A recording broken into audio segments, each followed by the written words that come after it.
Assalamualaikum warahmatullahi wabarakatuh. Alhamdulillahirabbil alamin. Pada hari ini adalah pembelajaran daring bahasa Indonesia pertemuan ke-9. Sebelum pembelajaran daring dimulai, marilah kita berdoa agar kita semua mendapat ilmu yang barokah dan manfaat. Pada pertemuan kali ini kita akan melanjutkan pembelajaran daring tentang teks eksposisi. Pada sebab kali ini kita akan membahas tentang mengembangkan isi teks eksposisi.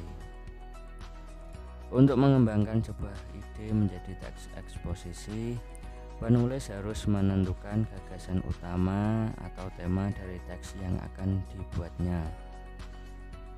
Setelah itu, gagasan utama atau pendapat utama tersebut dilengkapi dengan gagasan-gagasan penjelas yang mendukung pendapat utama.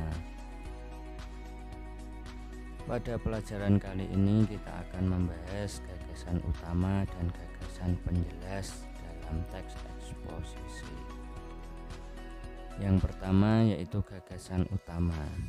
Gagasan utama yaitu ide dasar atau sebuah inti pembahasan yang tertulis di dalam paragraf. Dalam sebuah paragraf kita dapat menemukan gagasan utama di dalam sebuah kalimat utama yang menjadi topik pembahasan. Ciri-cirinya, yang pertama, terdiri atas suatu kalimat utuh yang berdiri sendiri. Yang kedua, dibentuk tanpa kata sambung. Yang ketiga, tersusun atas topik permasalahan utama yang dapat dijelaskan lebih lanjut.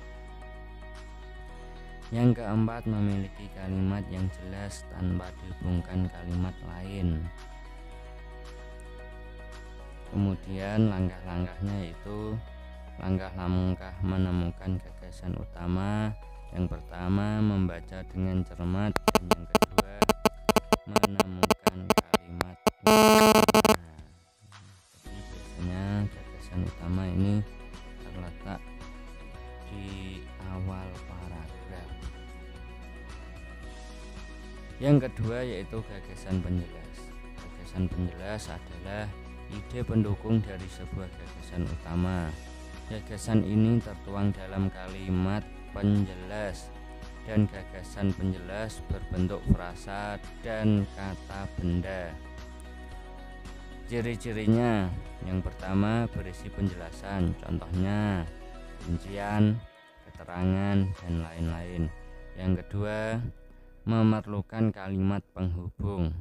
Yang ketiga, selalu menghubungkan kalimat-kalimat dalam paragraf. Kemudian langkah-langkah menentukan gagasan penjelas. Yang pertama, membaca dengan cermat.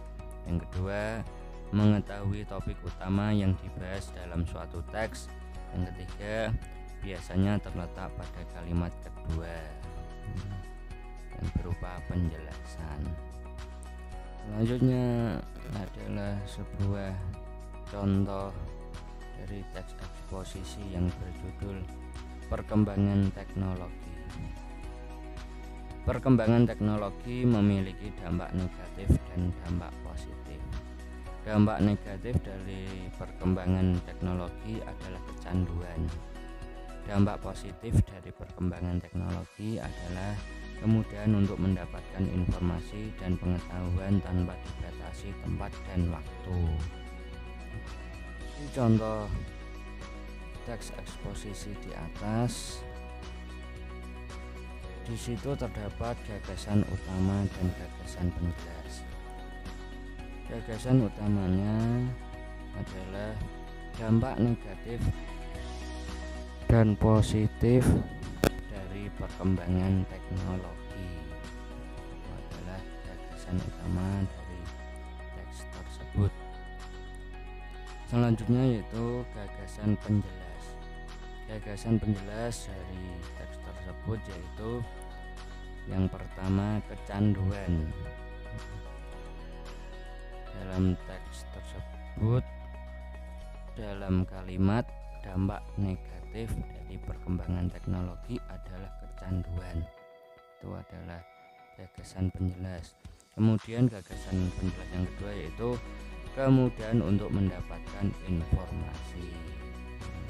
Dalam kalimat, dampak positif dari perkembangan teknologi adalah kemudahan untuk mendapatkan informasi dan pengetahuan tanpa dibatasi tempat dan waktu. Itu adalah gagasan penjelas. Gagasan penjelas tadi yaitu berfungsi untuk menjelaskan dari teks tersebut. Selanjutnya yaitu ada beberapa pertanyaan. Pertanyaan yang pertama, jelaskan apa yang dimaksud dengan gagasan utama dan gagasan penjelas. Pertanyaan yang kedua, bacalah sebuah teks eksposisi di LKS kalian yang berjudul Pro Kontra Penggunaan Handphone di Sekolah. Catatlah atau tulislah gagasan pokok dan gagasan penjelas dalam teks tersebut.